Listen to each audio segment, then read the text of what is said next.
Rage Vintage, and I feel like it's been ages since I sat down in front of the camera and just spoke to you guys.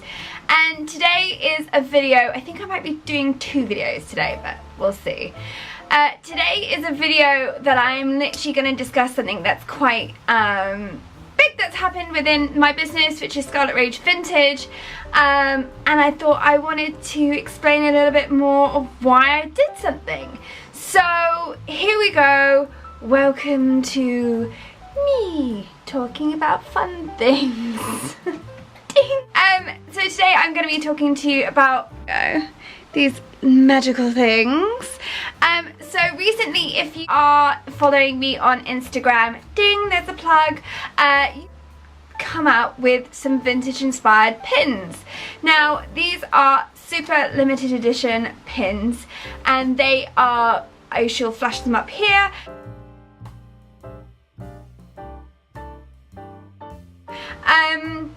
The reason why I came up with the idea of starting my own lapel pins is that I was kind of looking for some vintage pins that sort of encompassed my kind of aesthetic of what I love. I mean, I'm a vintage girl for life, so hence the fact I combined my 2 passions and I sort of split them into 2 pins, and I came up with the idea probably about 3-4 months ago, and then I had to spend an enormous amount of time trying to find a factory that was able to make them within the UK and under a price point that I wanted.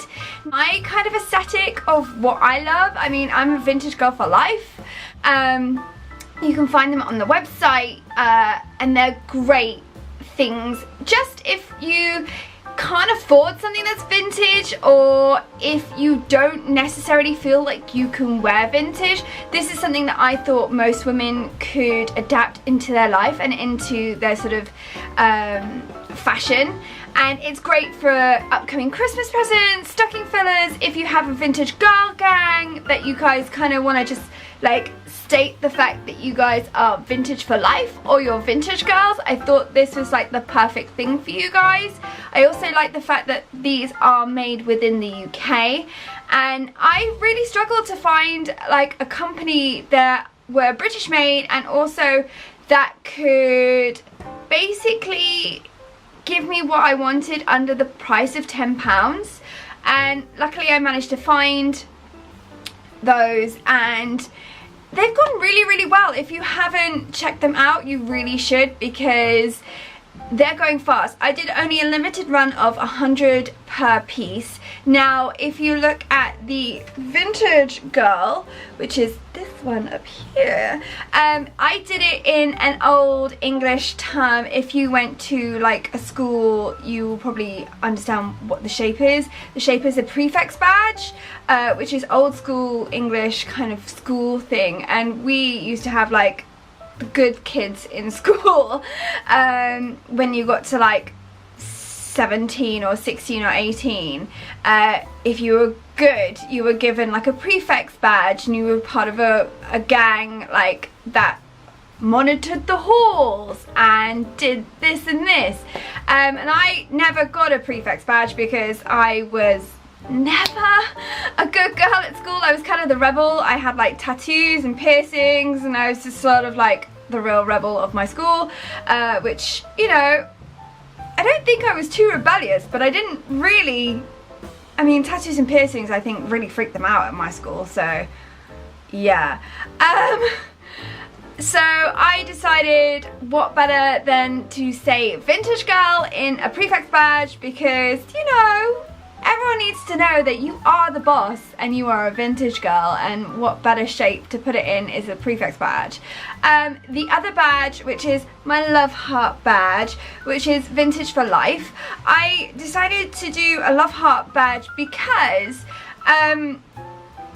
you love vintage, so everything that you love, and I thought a love heart would be cute, and it's sort of just like vintage for life and a love heart, so you couldn't really explain anything else. It's sort of like, yeah, I love vintage and I'm vintage for life. Do you know what I mean? There's no sort of like, if anyone asked you, oh, what does that pin mean? It's sort of like self-explanatory.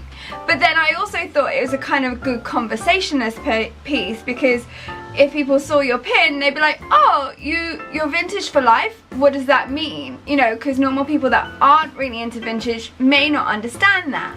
And I just thought, well, these are kind of fun, they're aesthetically pleasing to my eye, and they're cheap enough on a price point that you could buy a couple for your friends, or for your girlfriends, or for your mum, or someone that you love that you know is into vintage, and it's not going to break your bank, especially if, like, upcoming Christmas you get the Secret Santa. I thought it was a really cute idea, so I put an organza bag and I fill it full of sequins, and then you get a little card saying thank you, like a little Christmas card, and I sort of send it out. So it's a real sort of like gift, do you know what I mean? Like, it's me appreciating you, you appreciating what I've done, and I think that was what I wanted to do, and I didn't want to like go, oh, here's a plastic baggie and the pin. I just thought it was kind of boring, you know, and I'm extra. I've got blue hair, for God's sake. For limited stock, I did say that I only had like 100 of each, and I think I've only got 58 left of both.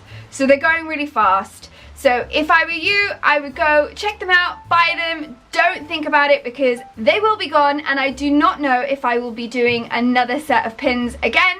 So get them while you can, and to the ladies that have bought a pin, thank you so much for supporting me and my small independent business. I do appreciate everything that you guys do, and I'm loving all the photos of you guys wearing the pins. I mean, if you look on Instagram, I put them up on Instagram. I put them in my Instagram stories. So thank you, ladies, and thank you. Don't forget to like and subscribe. Thank you.